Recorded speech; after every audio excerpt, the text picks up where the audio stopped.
Well, of course, I did a PhD on how organizations can become excellent and sustainable excellent. Yeah. And I think it's about leadership.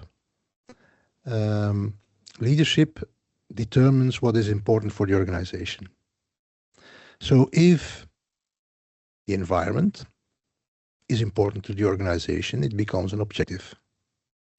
If the social aspects of the organizations are important for leadership, it becomes an objective. If governance is important to the organization, it's an objective.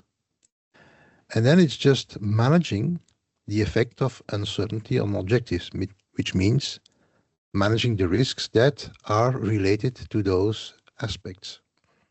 So in the end, if you implement risk management, but really risk management from a systemic perspective, not just risk assessment, but really risk management. So if you implement the organizational arrangements to conduct and manage an organization with regard to risk, that is, for instance, what ISO 31000 is about.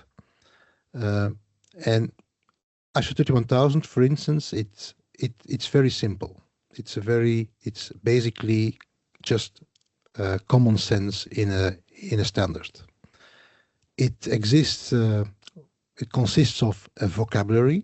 Why? Because people need to talk the same language. People need to understand each other if they talk about risk. That's the first thing. It's a very important thing.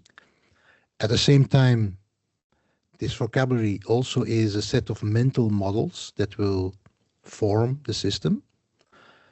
Second, it has eight very important principles that support the purpose of managing risk. And managing risk is about creating and protecting value. And if you look at value then from a more, let's say, systemic perspective, not only for shareholders, but for stakeholders, then you shift your perspective to the system. Mm-hmm. That is just a little bit larger than just the shareholders, but also the organization.